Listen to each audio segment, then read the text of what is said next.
Welcome to a new episode of Divided, Survived, and Thriving. I am Laila Aitken, a divorce coach and the founder of Split FYI. So, as some of you know, I love entertaining badass humans who have not only survived divorce, but have come out the other side superheroes of their own story. These conversations are about turning a painful process of divorce into a positive force in your life. Today, we will be discussing how to navigate your divorce when you're up against a narcissist. So, without further ado, my guest for today is somewhat of an expert in dealing with a high conflict divorce. And not only has she had firsthand experience to learn from, but she's also made it a personal mission to help support others go through the divorce process when they are up against difficult circumstances. And for those who find it hard to have their own voice in these matters. She genuinely wants to help you find your voice and strength again. And she became a breakup and narcissist recovery mentor in order to do just that. So please welcome the lovely English Rose, Amanda Hale. Hi, Amanda. Hi, thanks so much. I really appreciate you having me on Yeah, today. well, it's a pleasure, sweetie. And Oh, you and I have spoken many times around this subject, and I think it'd be really important for the audience to find out really where did this journey begin for you, and share what you can and so forth. And let's get to know Amanda a bit. So, oh. Well, I have to be somewhat careful what I mention, given the nature of the situation. But I was in a difficult, let's say, difficult marriage and a difficult divorce. And I felt all the various emotions that one typically feels, um, overwhelm. I was going through a lot of self-doubt, questioning myself a lot. I didn't know where to turn really. I didn't know what to do. I felt almost a little bit helpless in the situation. And I felt that, over several years, my power had been kind of taken away, that I didn't have much of a voice. So I felt quite lost in the situation. And it took me quite some time to extricate myself finally uh, from the marriage, as it typically does for people in these situations. But when I did, I found myself relying very heavily upon my lawyer, and I really didn't know anything, so I just followed what they told me. And it yeah, there were many pitfalls that I wish I'd wish I'd avoided. And obviously with hindsight, it's easy to spot areas where you should have done things differently, etc. But I really I really found that I wish I'd had somebody. I had a therapist at the time, but and it was great to kind of emotionally unload and get some of that validation, but she didn't give me that kind of specific knowledge of what to do, what not to do during the process of divorce. So I found myself again just following what the lawyer said, and that wasn't always the best advice. right, Yeah. which is very difficult. So you feel so. I'm hearing you say that there's handling your divorce process really wasn't in your hands, and so Correct. you felt that you just abdicated everything to the third party to help you make decisions because you weren't capable of making decisions, right? Yes. I Okay. mean, I think I was experiencing major brain fog a Mm, lot of the time, which is, it is quite common. very common. And I think I was at one point diagnosed with CPTSD, which Mhm. again is very common when you've been through a difficult scenario, let's put it that way. And now I look back, I wish I'd had, a divorce coach or a mentor. And I remember at the time I did look into it, and actually it didn't really exist in the UK, but there were quite a few in the US. And I remember at the time feeling very passionate that this was going to be my purpose. Yeah. To help others, and to help others avoid the same pitfalls that I found myself in. And when you say pitfalls, and this is what's interesting, because it is the stuckness, if that's even a word, but you feel just trapped, like you can't, immobile. You don't know what to do, where to go, how to put one foot in front of the other without having somebody else tell you to do it, right? Yeah. And I think I myself have been in a variation of that, and different circumstances in a different story, but quite similar in many ways, right? And I think that you've already found yourself in, from what it seems like, in your marriage like that, so it just translates into the aftermath as well, and even tenfold, because now you're even, your fear is heightened to Oh, yeah. a degree, Yes. right? So, and I Yeah. think this is something that you really said. I remember, when we were discussing earlier, it's like, it doesn't mean when you leave a situation like that from your marriage, it doesn't mean it's gone out of your life. You're still dealing with the divorce. Yeah. I definitely, I thought by leaving, the marriage, that things would become a lot easier and there would be peace to some extent, but I was quite wrong. So, yes. So, which teaches us that the mindset is a very important aspect of this, and actually the most important, right? So working on yourself is extremely important in that strength. And so what helped your mindset during your divorce? And I'm sure there's plenty of things that combination of things, there's never one thing, but maybe share some of the things that helped you. So I would say one major aspect was finding a sense of spirituality. So my family never really integrated our lives. Well, we didn't have one particular religion that we adhered to, and it wasn't a strong element. So anyways, at some point I was suffering from multiple panic attacks. So a friend of mine put me in touch with a healer. And for some people this might sound, a bit woohoo out there. But at this point I was willing to try anything. Of course. And you need to believe, and you have to have that faith.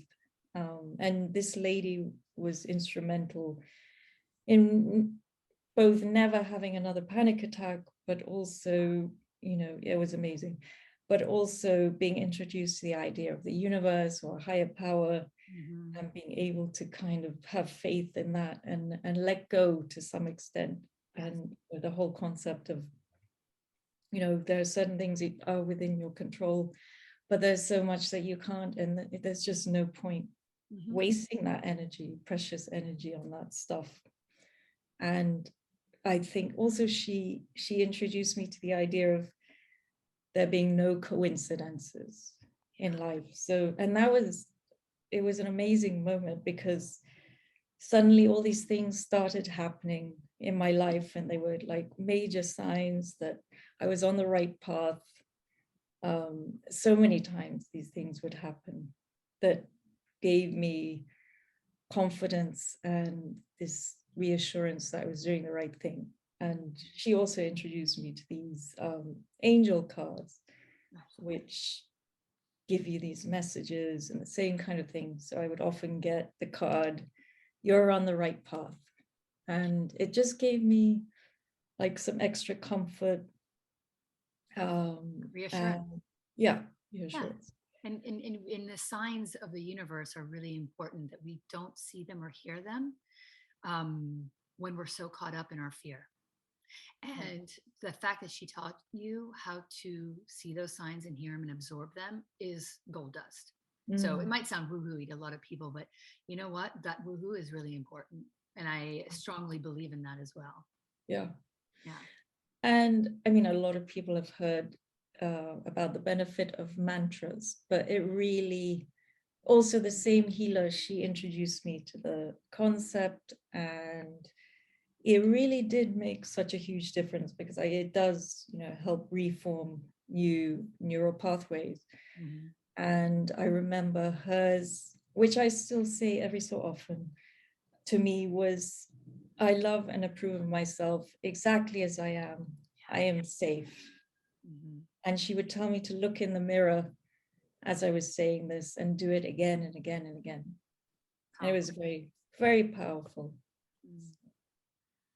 So, I mean, this is, again, people come into your lives at the right time when you were in a receptive mode. Yeah. So you're in receiving mode because, people see that you're going through something and they know that you've got to try everything, and whatever fits, it fits, right? So there's nothing, and I always say this, that you shouldn't try, whether it's reading books or listening to podcasts or getting a healer or getting a coach or getting, going in deeper with your therapist or trying different modalities of therapy. It is not only is something that you have to work on, as like a business of divorce and separation, but you have to also be working on yourself through it all, which requires a lot of energy. It's not always easy to do, but it's the most important thing to do. Yes. Right. Yes. I definitely spent loads of time on self-education. I read tons of books on the topic of difficult people and all, narcissism and all that. I feel like I read a quote, I think, on Instagram saying, I didn't realize I get a PhD in narcissism through the process, but that's kind of how I feel. And but I just love, I mean, to this day, I can't get enough information. Yeah. So. I have a question about that because, and you might not have an answer, but do you think ladling yourself with all this information around the person and understanding the psyche of the person that you're up against helps empower you to face them? Right? Okay. Absolutely. So sometimes I mean, people are in fear because, or think that, what does it matter because it's not me, and then I have no chance. Yeah. But I mean, yeah, sorry. I would say, knowledge is power, having that clarity, learning how to manage the person. I mean, the person who has been with this, narcissistic person knows that person best. But when you have the background knowledge and you start to recognize patterns, and you then better how to manage this person, and you can make your life more manageable, essentially. Especially when it comes to communication. Yeah, absolutely. I would say a slight caveat that, it can be quite addictive to learn more and more and more, but at a certain point, you have to be quite strict with yourself and put the focus back on you solidly. So. That's great advice. Really, it is. Because otherwise you're going into a rabbit hole. Yes. Yeah. Yes. Well, this brings me to something that, and I know we've talked about this, and it's kind of a couple of questions in one, but it's really, would you have done anything differently? Or is there something you wish you knew, then that you know now, basically, throughout this process that you went through? Yeah. So, I mean, the big one for me is, I wish I had been told from the start, your lawyer is not your therapist. We often say that a lot. Yes. Yeah. I mean, I could probably put my son through university with the amount of money that was spent. So I'm sure a lot of that could have been avoided had I not, spoken about what I was feeling and all that. And that's where, a mentor or a coach comes in, or a therapist. But yeah, and lawyers will not always, in a way, do the right thing, and they won't necessarily tell you, okay, the clock's ticking, I'm actually charging you for every, nanosecond. Yeah. And yeah, so definitely that was a rude awakening, and I would definitely be very wary of that when you go for a divorce. And I think everybody has a variation of that. And I think it's also because the fear of trusting yourself, of handling not only your ex, Yeah. but the legal system and the legal ramifications, and the fear of not you being able to kind of have control of your own life leads you to that, right? It's like that bodyguard that you feel like they are, but really some of the matters that you're reaching out to with them isn't and have anything to do with the legal system. So true. It has everything to do with the communication and Yes. child matters, or things that really have to do with both of you as parents and co-parents, right? And we forget that, or accusations and anger and things thrown or whatever it is, but really that's not, they're not the referee in a so to speak, in that sense. And it's naturally a very adversarial system, and they will in many cases add fuel to the fire purposefully, really. So and sometimes they think that's the way it needs to go down, which sometimes it does, but unfortunately then it doesn't leave room for any other option later on. Right? You want to keep a slight door open for the possibility that things could change, that things could be different, not change absolutely the way you want it, but they could go differently. I also would say that in hindsight, I wished I'd worked on my ability to self-regulate, from the get-go, so that I was more in charge of my emotions, more aware. I definitely was working on it, and I'm in a very different place, but I wish I'd had that very early on, because it helps in so many ways, whether it's as a parent or communicating with your ex and dealing with those triggers that are inevitable. So that what are some of the things that helped you once you started learning that process? Like, give us an example. We had talked about the inevitable emails from your ex. We've all received them from your ex and them from their lawyers, those kind of emails. So tell us what you learned from that process. I mean, it took me time, but and I remember many a moment where I'd be like and maybe still there might be a slight, but it's much less pronounced. And now if I see it come through, then I'll kind of leave it till I feel ready. I mean, there's no rush. So, I mean, obviously now I'm not, I've been separated 6 years, divorced 5. So there are things that come up, but it's not quite the same as when you're going through the divorce process.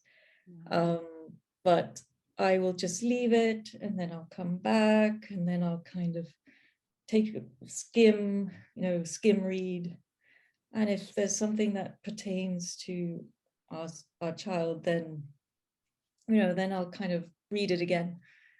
But if it's nothing really that pertains to him and it's not really important, then I won't even read it in full, because it's not necessary.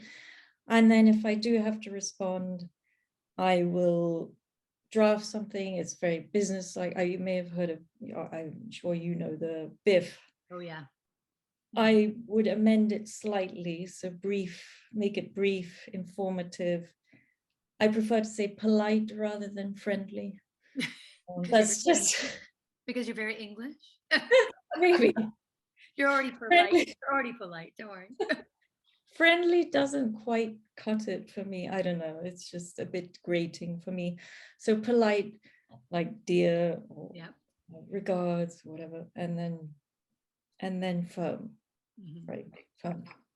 So, and following those principles, making it very businesslike, no emotion whatsoever, as many people have said over and over again, the gray rock method, although Tina Swithin now refers to the yellow rock method.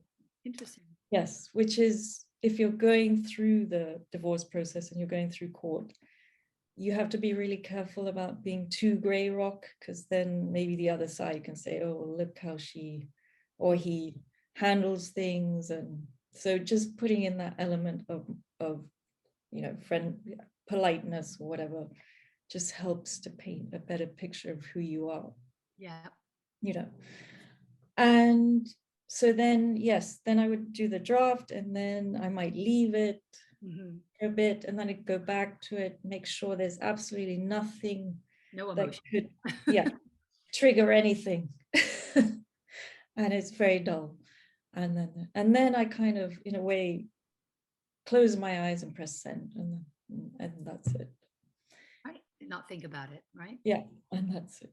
And one of the things you were talking about earlier, actually, it's having the ability to know yourself in that situation, that if you're anticipating them write you back or receive a letter from either legal counsel, or you really, if you're not prepared to know that half that stuff is really all lies or accusations or anger or so forth, or whatever, it's something that's going to upset you, and it still is going to upset you, then you have to give yourself, either open that email when you're really ready, like you said, and breathe, but have somebody there with you, or send it to your friend, or send it to your coach, or send it to somebody who can help you navigate through that and take out that emotion that they're sending to you, right? And I say what I said after, years of not doing it that way, and I would often send emails to friends or to family, and inevitably, they'd say, oh, it's just the same stuff. So, and it was really helpful. So that's actually something I offer as well to other clients now, because it takes away, when we're really in the thick of it and you're getting triggered all the time, it's really, it adds to everything else, and it's very hard to heal when you're constantly, even if it's after the divorce and you're being sent multiple emails and triggered constantly, it's very hard to get into that true healing space. Absolutely. And you have to give yourself that time and space. In fact, I say never open it on a Friday. Do not ruin your weekend. Don't open it on the weekend. There's nothing urgent, nothing that you need to address.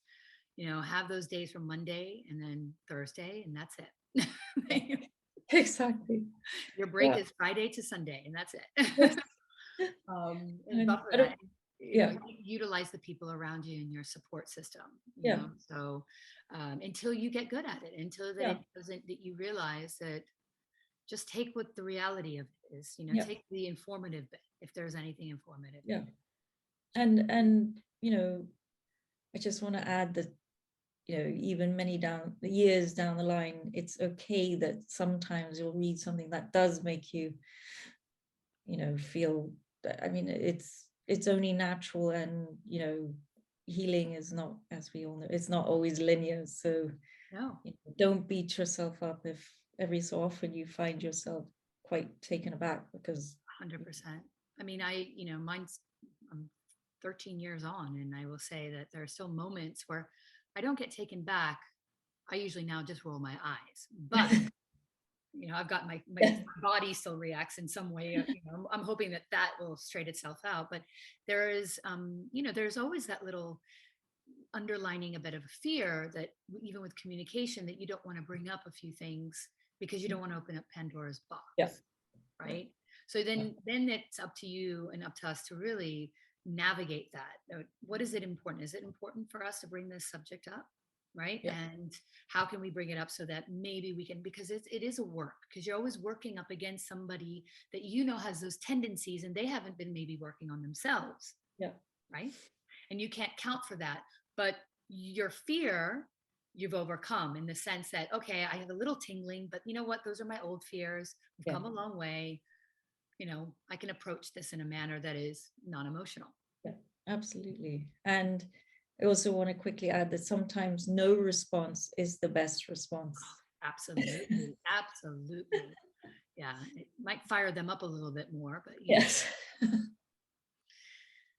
So that brings me to what in all of this, and I know that it's a journey, but what do you love about yourself? So I would say, the amazing thing about this whole process is that I mean, I took so many lessons and from the very difficult process, but took so many lessons from it. And I've really grown as a person. Mhm. And so I guess it would be a few different things. I mean, I think I'm a warm, kind, and compassionate person. And I think that people trust me. So I guess that's something that I value in myself, that I can gain people's trust, and I really value that people can feel that trust in me.